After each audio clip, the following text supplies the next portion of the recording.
शेतकरी मित्रांनो नमस्कार. मी कृष्णदेव जाधव बागायतदार या आपल्या चॅनलमध्ये आपल्या सर्वांचं स्वागत करतो.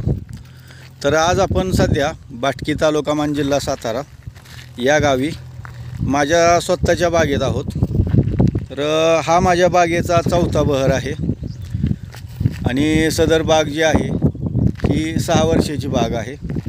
तर सध्याची बाग आहे माझी ही रेस्ट पिरियडवरची. आज आपला डाळिंब बागेतील जो विषय आहे तो म्हणजे ताण व्यवस्थापन.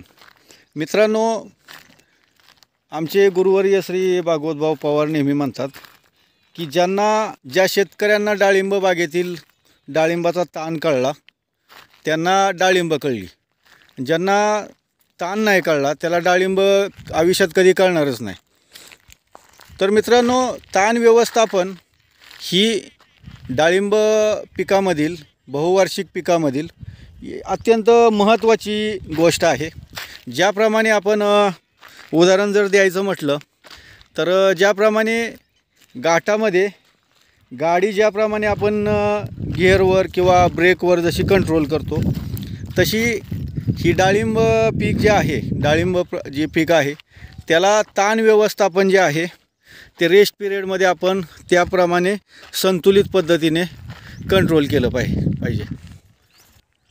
आणि मित्रांनो पहा, डाळिंब हे अशा प्रकारचे पीक आहे, हे वर्षात फक्त एकदाच अन्नसंचय करते, अन्न ग्रहण करते आणि एकाच वेळेस जे आहे हे स्टोरेज झालेलं जे अन्न असते त्याचं कळीमार्फत अन्न डोनेट केलं जातं.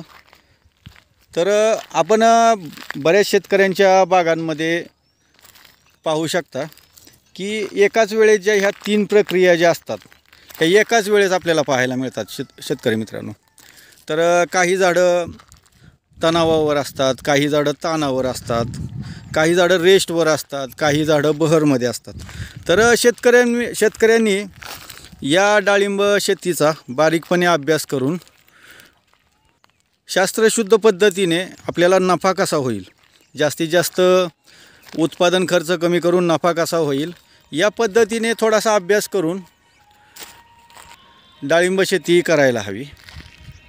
एक विषय सहज निदर्शनास आला मित्रांनो. पहा, तर हे जे झाड आहे हे सुद्धा झाड रेस्टवरच आहे, पाणी बंद केलेलं आहे बागेचं. आणि हे याच्या शेजारी हे झाड पाहू शकता आपण.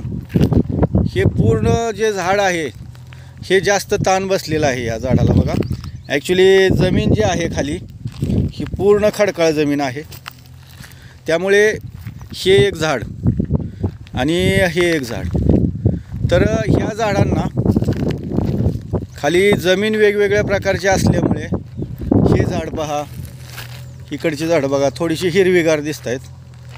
तर आमचे जे गुरुवर्य आहेत डाळिंबरत्न श्री भागवतभाऊ पवार यांच्या सल्ल्याने या झाडांना, जास्त ताण बसलेल्या झाडांना हे आपण चेक करायचं आहे. हे शेंड्याच्या काड्या ज्या आहेत बघा, हे मोडत आहेत काड्या साईडच्या वरच्या.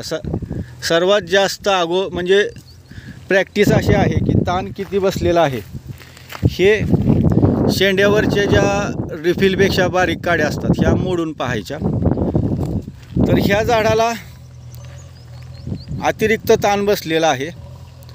तर ॲक्च्युली असा ताण बसायला नाही पाहिजे, म्हणजे थोडक्यामध्ये शॉक बसल्यासारखं आहे.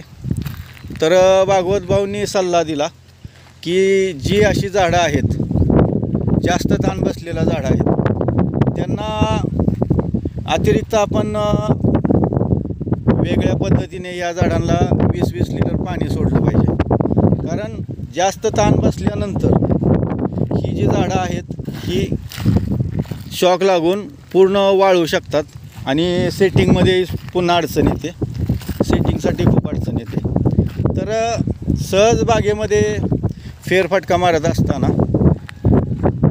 हे निदर्शनास ही एक गोष्ट आली. तर आपल्याही बागेमध्ये जर असं काही आपल्याला निदर्शनास आलं की इथे पहा, हे झाड जे आहे ते हिरवगार आहे, ॲक्च्युली पानं कोमजलेली आहेत, तानावरच झाड आहे, परंतु हे आपण बाजूचं झाड पाहू शकताय ह्या झाडाला खूप जास्त प्रमाणामध्ये ताण बसलेला आहे. जमीन वेगवेगळी असते मित्रांनो.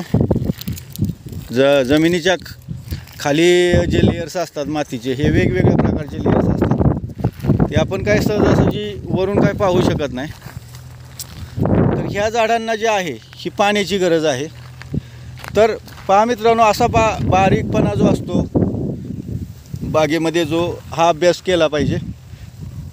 नाहीतर बहरच्या दरम्यान ह्या झाडांची काडी वाळून जाणार आणि झाडांना प्रथमतः तर नरकळी 80-90% नरकळी फेकणार झाड. परंतु अशाच बारीक गोष्टीवर लक्ष ठेवायला लागतं शेतकऱ्यांचं. तर पहा मित्रांनो, असेच माहितीदार व्हिडिओ पाहण्यासाठी आपल्या बागायतदार या चॅनेलला लाईक करा, मित्रांना शेअर करा आणि प्रथमतः चॅनेल आपला सबस्क्राईब करा. धन्यवाद.